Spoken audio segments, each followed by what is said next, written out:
100 বছৰ পিছত আহিছে সেই মাহেন্দ্ৰ ক্ষণ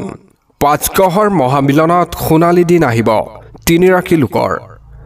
নমস্কাৰ প্ৰিয় দৰ্শক পুনৰ স্বাগতম জনাইছো টেক নিউজ 24 চেনেলটোলৈ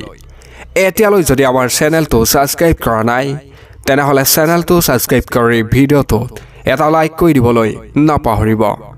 তেনে বলক এই প্ৰতিবেদনটো আৰম্ভ কৰো 2025 চনত গহসমূহৰ এক অসাধাৰণ খেলা দেখা যাব ইটোৰ পিছত আন এটা গহৰ ৰাশি চক্ৰ আৰু নৰসত্ত্বপুঞ্জৰ পৰিৱৰ্তন ঘটিব কিন্তু 29 মাৰ্চত এক ডাঙৰ সংযোগ ঘটিব 100 বছৰ পিছত 29 মাৰ্চ 2025 তাৰিখে এক আশ্চৰ্যকৰ কাকতলীয়া ঘটনা ঘটিবলৈ ওলাইছে মীন ৰাশিৰ সপ্তম গ্ৰহী যুগ গঠন হ'ব য'ত 7টা গ্ৰহ একত্ৰিত হ'ব জ্যোতিষ বিশেষজ্ঞসকলৰ মতে যেতিয়া গ্ৰহবোৰে স্থান সলনি কৰে পঞ্চগ্ৰহী আৰু সপ্তম গ্ৰহী যোগ সৃষ্টি হয় এটা 29 মাৰ্চত সপ্তম গ্ৰহী যোগ গঠন হোৱাৰ ফলত ৰাশি চক্ৰৰ জাতক জাতিকাসকলৰ ওপৰত নিশ্চিতভাৱে কিছু প্ৰভাৱ পৰিব এটা জ্যোতিবিদ্যা সংক্ৰান্তীয় পৰিঘটনাৰ প্ৰতি আগ্ৰহীসকলে ইয়াৰ শুভ আৰু অশুভ প্ৰভাৱৰ ওপৰত নজৰ ৰাখিছে এটা 29 মাৰ্চত কি হ'ব 29 মাৰ্চত কোন 7টা গ্ৰহ কোনটো ৰাশিৰ মিলিত হ'ব সপ্তম গ্ৰহী যোগ গঠনৰ ফলত কোনটো ৰাশিৰ জাতকসকল উপকৃত হ'ব প্ৰতাপ বিহাৰ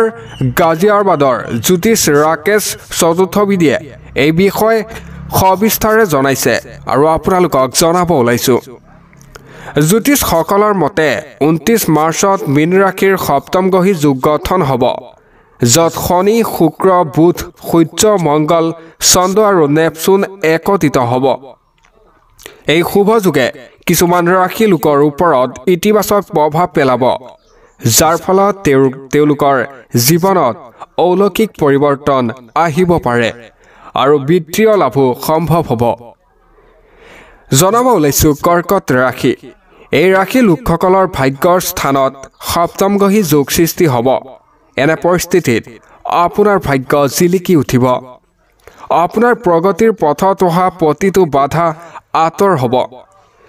চাকৰি জীৱনসকলৰ কামৰ প্ৰশংসা হ'ব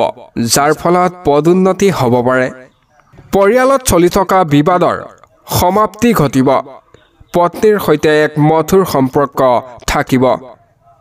আৰু জনাব ওলাইছো কন্যা ৰাশি এই ৰাশি লোকসকলৰ বাবে সপ্তম গ্ৰহী যোগ অতি উপকাৰী প্ৰমাণিত হ'ব আপোনাৰ বৈবাহিক জীৱন চমৎকাৰী হ'ব যিয়ে আপোনাৰ সংগীৰ সৈতে আপোনাৰ প্ৰেমৰ সম্পৰ্ক শক্তিশালী কৰিব কেৰিয়াৰত নতুন শিখৰ স্পৰ্শ কৰিব আৰ্থিক অৱস্থা শক্তিশালী হ'ব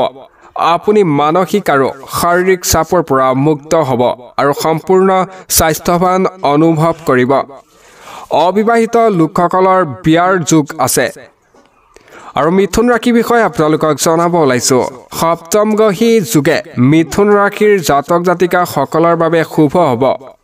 আপোনাৰ সকলো অসম্পূৰ্ণ কাম সম্পূৰ্ণ হ'ব আপোনাৰ কঠোৰ পৰিশ্ৰম